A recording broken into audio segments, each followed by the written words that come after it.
Welcome to the Student Assessment Inventory for School Districts conference call. My name is Christine, and I will be the operator for today's call. At this time, all participants are in a listen-only mode. Later, we will conduct a question-and-answer session.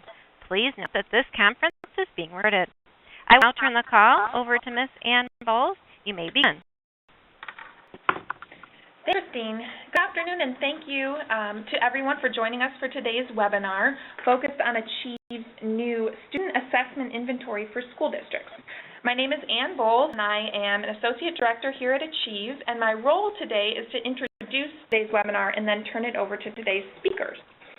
The tool we'll be discussing today is designed to support school districts in their efforts to take stock of how many assessments are administered throughout a school year and for what purposes, and then can be used to inform decisions about what amount of testing is appropriate and to be more transparent with parents of the testing in schools.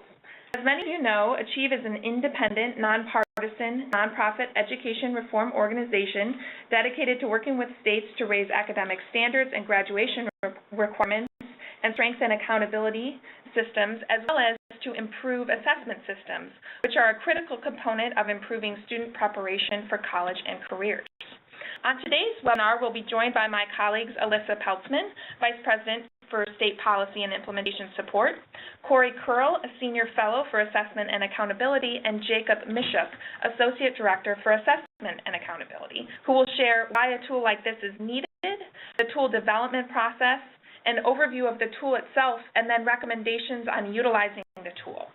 We'll be joined by Abe Christ with the Connecticut State Department of Education and Nancy DePalma with the West Hartford Public Schools in Connecticut, who have been sharing and using the inventory tool as a framework to guide their reflection and decision-making about assessments in Connecticut. As always, we will have time for Q&A at the end of the webinar, and we are also available for questions via chat throughout the webinar. The webinar will be recorded and available on our website at www.achieve.org/meetings-webinars by the end of the week. And with that, I'll turn it over to Alyssa Peltzman. Thank you, Ann, and thanks to all of you for making time to join us today. I want to begin by recognizing and thanking two members of my team, Corey Curl and Jacob Mishuk, for their hard work on this tool. As well, I want to recognize Commissioner Pryor from Connecticut and his team for their leadership and commitment, and acknowledge 8 districts in Connecticut that voluntarily piloted the tool and provided substantial and incredibly helpful feedback. You'll hear more about that in just a few minutes. As I said in her introduction, the assessment inventory tool is designed for use by district leaders to take stock of their assessments in order to examine their overall assessment strategy. Ultimately, the goal is to determine the minimum testing necessary to serve essential diagnostic, instructional, and accountability purposes. I think we chose to organize the tool from the perspective of a student. I do recognize that this inventory tool is only one element of a more thoughtful, longer process that we engage with the testing concerns and experiences of students, educators, and parents in a district. This is a one-time event, ongoing process, and something that we encourage districts to re-examine regularly in light of changing district needs and improvements in available assessments. Decisions about assessments are sometimes made independent of an overall assessment strategy without a clear understanding of the overall testing burden within the district, an independent or in-depth analysis of whether the time and resource costs of testing are justified by the importance of the information or the experience the test provides, and action steps that can be taken as a result of that data. Bottom line, at the end of the day, it's essential that every assessment is used for an important purpose and lead to actions intended to improve student learning. Please know, as suggested on this slide, that this is an open source tool. Encourage districts to modify the tool to better meet their needs. Assessment inventory responds to clear concerns about too much testing. Tests play a critical role in improving teaching and learning by providing consistent measures to monitor progress, identify strengths, and set learning goals for students. However, in too many districts, there's simply too much testing. Parents, educators, policymakers and students themselves have raised concerns about the volume of testing. To date, there hasn't been a clear process for looking at the array of assessments and considering their intended purpose, actual use, and critical characteristics such as alignment and quality. As states transition to new high-quality assessments aligned to college and career-ready standards, such as Smarter, Balanced, and PARCC, there's a critical window of opportunity for districts to take stock of and make choices about the assessments students are required to take. This should lead districts to be more transparent about why each test is given and the results from each test are used. The assessment inventory tool is designed to spur action. Our goal is to share this process with districts across the country in order to help them determine the minimum testing necessary to serve those essential diagnostic, instructional, and accountability purposes. District leaders need to emphasize that this work is a priority. We have the time that it takes to plan and complete the process successfully, and with strong input and buy-in from teachers and parents, amongst others, throughout the process. Districts that go through the assessment inventory process need to emerge with clear and specific recommendations that have impact. But they need to be able to explain to parents and policy leaders why not. As a result of using this tool, local district leaders will be able to share and discuss the outcomes with parents and local school boards, and in doing so point to which tests have been eliminated, how remaining tests will be used, and why those tests are important. As mentioned at the beginning of my remarks, we developed the assessment inventory tool to support a voluntary district-led process. We are very grateful for the leadership and involvement of Commissioner Pryor and his colleagues at the Connecticut Department of Education, as well as educators from 8 districts in Connecticut that worked with us to pilot the tool and spent a whole day providing us robust and tremendously helpful feedback. In a few moments, you'll have an opportunity to hear directly from them about their experiences.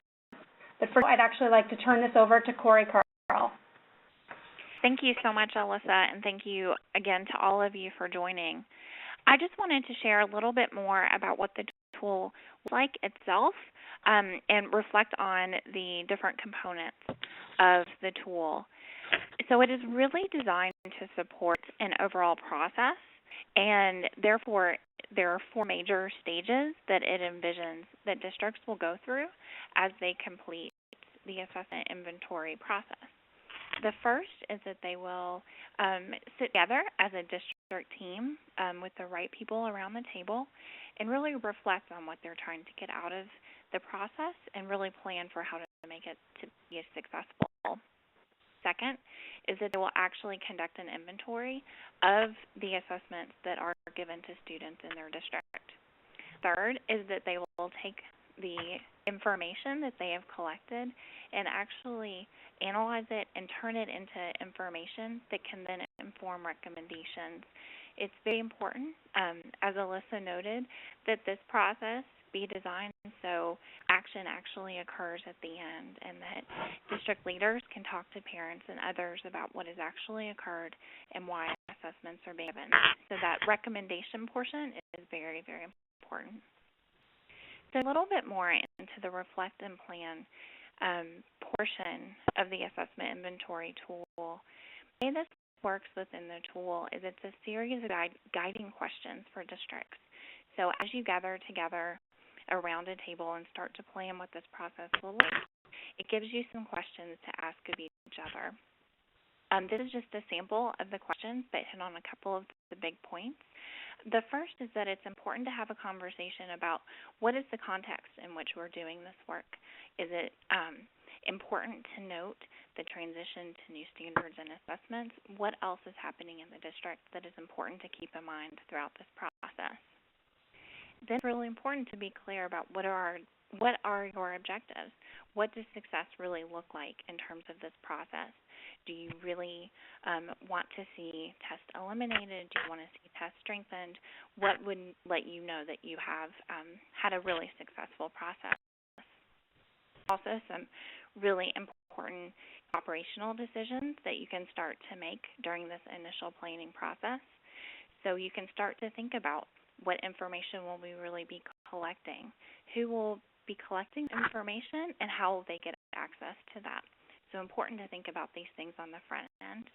You can also start to think about what the scope of the inventory will be. Is there a particular problem that you're trying to address that's specific to a grade span or a subject?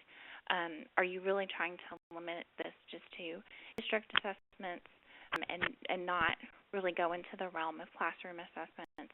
Again, important to think about these big questions on the front end. And then, again, importantly, to ensuring that the process does lead to action is to really be clear in the beginning about who really has authority to act on the recommendations emanating from the process and who will actually be making those recommendations. So to go just a little bit more into the inventory itself. So the tool includes a couple of pages of very detailed questions about each of the assessments that are provided within the district and fit within the scope of the inventory itself. Jacob is going to dig even further into this, but again, that's the second portion of the process, is to really conduct the inventory. And as Alyssa noted, this is an openly licensed tool.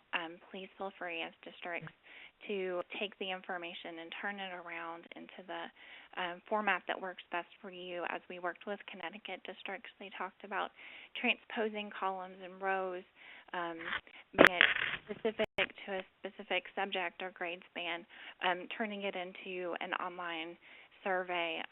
We really welcome modifications like that to make it more useful to you. So the third stage of the process is then to take the information that's been collected on all of the assessments and really start to use that information to paint a picture that will then lead you towards recommendations. The first thing that we really recommend that you do is to take the information and then turn it into a view that will allow you to see what it looks like from the student perspective. To say, ask questions like, what are all of the assessments that a fourth grader is taking throughout the year? What assessments are they taking? What is the frequency? Are students who have particular characteristics or certain needs taking additional assessments beyond that? Really get the picture of what it looks like from a student perspective, and that's where you can really start to uncover across the range of assessments where there could be redundancies or places that you want to investigate further. The second step is then identify of the assessments that you know you are going to continue, either because you're required to by law or because you can see real benefits from them, that they are high quality. Really be clear about any changes that do need to be made to make sure they are even more helpful in their intended uses. A third is then to really dig into what are the assessments that could be on the table to be eliminated or made significant changes to. That could be because they're not being used for their intended use, they're not useful to educators or parents or students, or that they're redundant. And then finally, there's a series of very detailed questions that can help you take this information and use that to start building towards really solid recommendations. And then last part of the tool is actually a table just to help you really start to think about, based on the analysis that you have just done, what is it that you really want to recommend to the authority, the superintendent, the school board, whoever has the authority to act. What rationale, what time will you be making the recommendation, and what do you actually need to do to be ready to make that recommendation? One thing we do suggest is that before you really reach this point, that you re-engage with teachers, with parents, with students, to say, here are the recommendations we're thinking about making. Does this resonate with you? Does this track with what you've been telling us throughout this process? It's important to continuously keep everyone engaged and to validate these recommendations throughout the process. So again, that's a broader overview of the tool. I'm going to hand it over now to Jacob, who can take us much further into the inventory table itself and the kinds of questions that it's asking about individual assessments. Thank you, Corey. Again, back to that second piece of the process, which is looking at and filling out that inventory table. Just to reiterate, I think you've heard all of us say this, but again, this is something I want to again stress that this is an open source and adaptable for local use. What we're going to show you is writable PDF that we've developed that is great because you can just go in and fill it out, but that's just the way that that's the way we designed it, but it's of course open source and available to be modified. There's sort of three broad buckets, types of questions that are being asked in this table. Basic information questions, questions about use and purpose, and then more operational questions. The first and third of those are probably readily available or from the publisher or information that you might have at hand. Those use and purpose questions, however, that may require a deeper dive, may require you to go and speak with users, teachers, students, other stakeholders in your district. And it may not be, and it won't be directly available from those test specifications.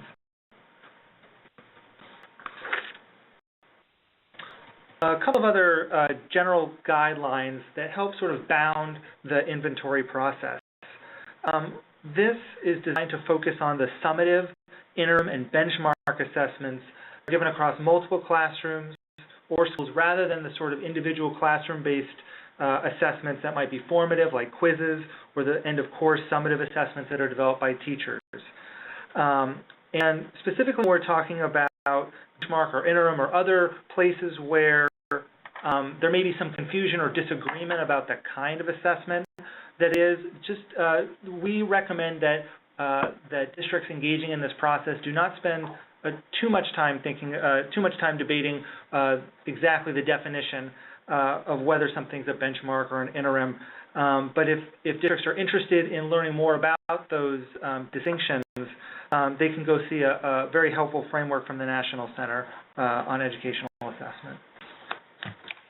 And we're going to turn to the actual, what the table looks like, and go through a few of what the questions are. This is not all of the questions, but we're highlighting some of them here today. The first at the top here are some of the basic information questions. That's how the inventory table begins. So you can see that it calls for the who is completing the table and perhaps a way of dividing it up, whether that's by grade level or subject, like English Language Arts or 8th grade. And there's some basic information about the name of the assessment, the grade levels, who is requiring it, whether it's the state, a district, or a school. And so there's a set of these questions that really are basic information questions. The second, as I mentioned before, is around these use and purpose questions, again, that may require a somewhat deeper dive and talking to multiple stakeholders in the district. And I'm highlighting, we're highlighting two questions here. There's a broader set of questions, but there's a real critical issue around use and purpose of assessments and whether or not the people who are using the assessment, who are giving the assessment, find it useful and why. And I think it's critical here to differentiate between what an assessment's intended purpose and use is. The purpose of an assessment is what it's designed to measure, while the intended use of the assessment reflects the kinds of decisions that the assessment is designed to inform. So, for example, the purpose of an assessment might be to measure a student's reading comprehension in a particular grade, but the use might be to identify students in need of extra support or intervention. And it's also important to think about what an assessment, not just what its purpose is, but what uses it's actually been validated for, because obviously there are many potential uses of assessments, and it's important to understand which ones are actually valid and evidence-supported ways of using those assessments. And the third set of questions that towards the end of the table are more operational questions. Some of these are some more of the technical specifications of assessments, such as what of administration, is it a paper booklet, is it computer adaptive, types of items, how frequently the assessment's given, and some more funding and contract issues, which are obviously important when you get to the recommendation and decision stage of this process. Obviously, some of those key questions about funding come into play. So again, these three types of questions, I think, really get at the most important questions that districts are going to need to answer about their assessment. The use and purpose, the operational, and these kinds of basic information questions. Fantastic. Thank you so much to Alyssa, Corey, and Jacob. And then I think Jacob's going to show us where we can access the tool, which is probably why you're really here. Right. So this the inventory, the student assessment inventory is located at our website, which is at achieve.org/assessment inventory. And there's a registration where we ask for just some basic information in order to download the tool, and we ask you whether or not it's okay if we contact you, perhaps to survey if you've been able to use the assessment later on down the line. And again, at the end, I think we'll come around again just in case you hadn't caught that website. Fantastic. Thanks much. Thanks to Alyssa, Corey, and Jacob for providing more insight into the tool itself. We're now going to turn to a state perspective in Abe Christ, who is joining us from the academic office with the Connecticut State Department of Education to provide some insight into why Connecticut was interested in encouraging its districts to use the inventory tool and to share some initial feedback from districts. So with that, I'll turn it over to you, Abe. Thanks. Hear me all right? We hear you great. Thank you. Thanks for inviting us today. It's great to be on the call. Again, as Corey mentioned, my name is Abe Christ from the academic office at the Connecticut State Department of Ed. I work in our assessment department, and our leadership team was not able to join the call today, but my comments reflect the sentiments of our department as it relates to this super project that has been promoted by Achieve. I do want to thank Achieve for inviting Connecticut and piloting the student assessment inventory. We are grateful for inviting our department as well as the 8 pilot districts to participate in this vetting process. CSD is especially grateful to the West Hartford Public Schools, who we will hear from in a minute, as well as the Hartford Public Schools, who helped us roll out the inventory tool last week in a local initiative. Jumped at the opportunity to take a leadership role in this project and partner with the districts and Achieve to ultimately streamline the amount of testing that's given. We, the state, well that tests can play a critical role in improving teaching and learning by providing consistent measures to monitor progress, identify strengths, and set learning goals for our students. Since this is the reality, it is still very important to uncover gaps and redundancies to build a shared understanding of what the purposes and uses of the assessments are designed to serve. Jacob talked at length about that, and we really, our districts appreciated those discussions quite a bit. So as Connecticut transitions to the smarter balanced assessment system, we are a governing state. There is now a critical window opportunity for districts to take stock and make choices about the assessments students are required to take. As a governing state in the consortium, there will be plenty of transition over the next year. We embrace the new summative and interim assessments as well as the resources that will be made available in the digital library that will support formative assessment. So the release of this tool is coming at a perfect time to make this a smooth transition as districts audit their local assessments in light of how things are changing at the state level. So Alyssa and Corey and Jacob have offered a lot of information now related to the feedback, some of the feedback that was given, but I wanted to offer a couple points of general feedback from districts related to the tool. The first point here on the PowerPoint, the tool release really comes at a perfect time because of all the transition, not only in state assessments, also the implementation of Common Core. So it really couldn't come at a better time now with all that's going on in our public schools. And I think not only in Connecticut here, this is a similar hat that's worn by states throughout our country. Once again, the timing of the release is perfect. if you are in schools, now you can relate to the fact that you're sort of sprinting to the end of the year more than likely, and you do have a time to sort of take a breath and take stock, has been said several times, and it's a perfect time for summer planning, that we have the opportunity to do things like this. As has been mentioned several times by Jacob and Corey, the tool is an open source tool.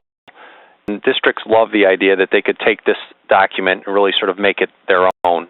As mentioned, I don't know if Corey or Jacob was the one who mentioned this, but you can make it an online survey. You could make it specific to a subject. You can make it specific to a grade. Achieve has really sort of made it known and gone out of the way to make it so this tool is really can be used to district's advantage. Fourth point is great that the audit can be approached many times, as it is designed to be an iterative process. It's not you're just jumping through the hoop one day and you're done. This tool allows you to look at your assessments and revisit maybe once the school year is started, or even throughout a shorter time period. It's a process. And finally, again, we've stressed this several times. The districts really appreciated the clarification of purpose versus use of assessments that the tool had stressed. Allowing districts to discover this idea has helped them to better understand where these efficiencies can be created or are born in the district. So as we move forward, CSD will be sharing and promoting this process with districts across our state in order to help them determine the minimum testing necessary to serve essential diagnostic, instructional, and accountability purposes. It was stated by Melissa Hickey from the Hartford Public Schools last week during our state conference. The ultimate goal is to refine our work of increasing instructional time, putting accurate and actionable information, and doing what we need to do each day to improve learning for each student. Ultimately, that is the goal of this project and reason we stand behind it at the State Department of Ed. I'm going to turn it over now to my colleagues in the state, Dr. Nancy DePalma and Carrie Jones from West Hartford. The West Hartford Public Schools was participated in the pilot, one of the 8 pilot districts, and are going to provide their insight as far as their participation in the project. Thank you. My name is Nancy DePalma, and I am the Assistant Superintendent for Curriculum, Instruction, and Assessment here in West Hartford, and I'm with our Director of Elementary Education, Carrie Jones. We're going to talk about 3 major things that we're concerned about, why we're interested in using the inventory tool, what our initial impressions of the tool are, and what our hopes for future use are going to be. West Hartford is a town right on the outskirts of Hartford. We have 16 schools, 11 elementary schools, 3 middle schools, and 2 high schools, a high-performing district. But we're also very concerned about the enormous diversity that we have here, which is our blessing. There are 67 different languages spoken in the homes of children in our schools, and our socioeconomic status goes across homes. So why is West Hartford interested in using this inventory tool? As are most districts, we are concerned about the amount of instructional time that we're losing to the assessment of our students. As one of my second grade teachers said, I got a new student in my class today, he's been here an hour and I need to assess him. Well, that kind of gives you an idea that the teachers are feeling very pressured to do the kinds of assessment to make sure their kids are where they need to be. We've done an assessment audit in West Hartford for a number of years, and are very interested in the process that's been outlined by the Achieve Student Assessment Inventory tool. We're particularly impressed by its focus on student perspectives, and in reading more and more of the background on it, the idea that they actually want students themselves to be part of the vetting process. Our initial impressions of the tool, what we particularly liked about it is the apparent ease of use. I do want to say that we were at a workshop earlier in this year and saw one of the initial outlines of the tool, and it has been streamlined considerably and looks great. We love the stepped-out process that's incorporated, but we also like the fact that we have the flexibility to be allowed to morph it as we go through its implementation. We love the idea. One of the things that we strive very much to do here in West Hartford is to not make top-down decisions, as most districts don't. We like to get every bit of every stakeholder's input, and the fact that this allows for that is just great. And we like the idea that we have a great capacity to engage in productive dialogue about what assessment is at all levels. That's been a big issue here throughout the state of Connecticut. What does assessment look like? I would say that if you ask anybody on any given day, you would get a different definition of different types of assessments. So where do we go in the future? West Hartford's hopes for it is that we begin over the summer with our curriculum instruction and assessment central office team. That's myself, Mary Jones, who's with me, and our Director of Secondary Education, Paul Vycinis. We will then follow up in the fall with introduction to the staff assessment inventory and creating a forum for grounding staff in common understanding of and common language for discussing assessment. At this point in the process, staff included will consist of administrators at all levels. That would be our primary leadership team, our department supervisors, which are our extended leadership team, and all curriculum specialists within the district. At this introduction, we hope to move right into step one, which is the reflect and plan stage. Most likely this will begin with our dialogue on individual responses to the guiding questions that are detailed and that Jacob did such a nice job introducing. So as conflicting mandates ease, our hope is that the constraints will also lead, the time constraints that we're dealing with will also relax, and that we won't have that confluence of so many mandates coming at us, SRBI, which is our version of RTI, the CCSS, our TVAL, Teacher Evaluation System, and our Administrator Evaluation System.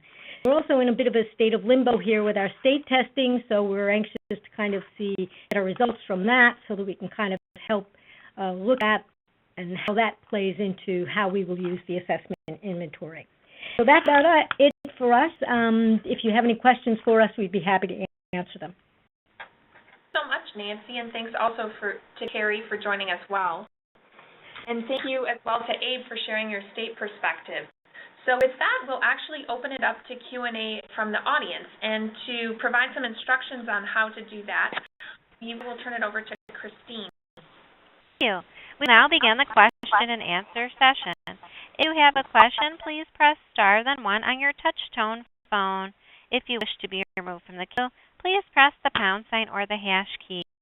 There will be a delay before the first question is announced. If you're on a speakerphone, you may need to pick up the handset first before pressing the numbers.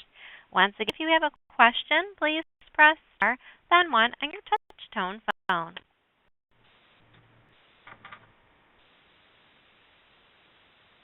Once again, if you would like to ask a question, please press star then one on your touch-tone phone.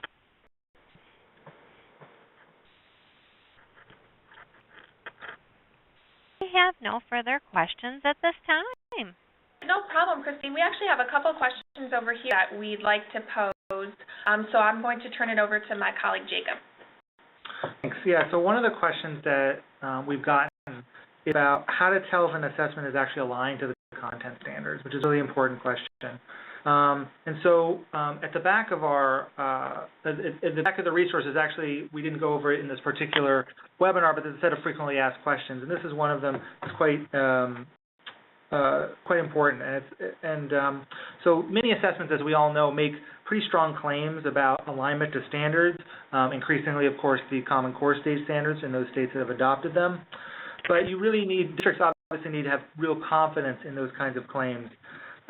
So one way to address that as a district would be to commission an independent analysis from an external expert, or to internally ask a team of master teachers to conduct an analysis.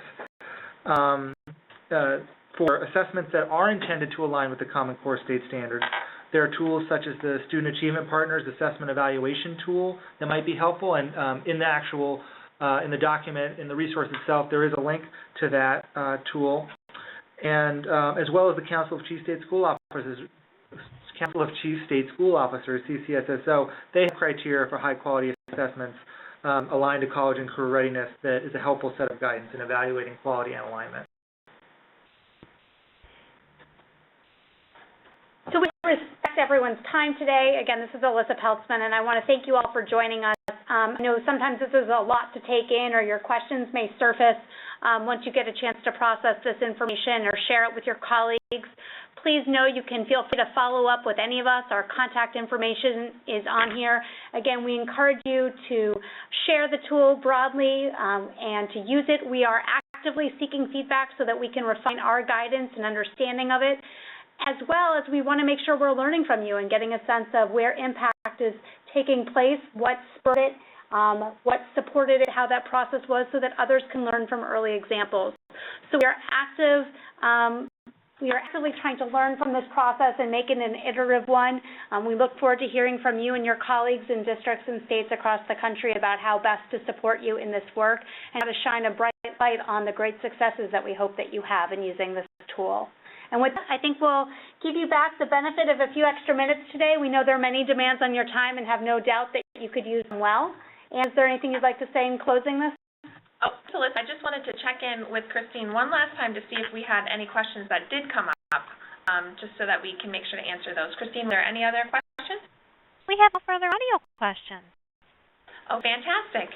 And so just as Alyssa said, we will give you back the gift of time, and we greatly appreciate you taking the time to join us this afternoon. And as I said, the webinar will be recorded, and we will have it posted up on our website by the end of the week, and look forward to hearing from you. Thanks so much. Thank you. And thank you, ladies and gentlemen. This concludes today's conference. Thank you for participating. You may now disconnect.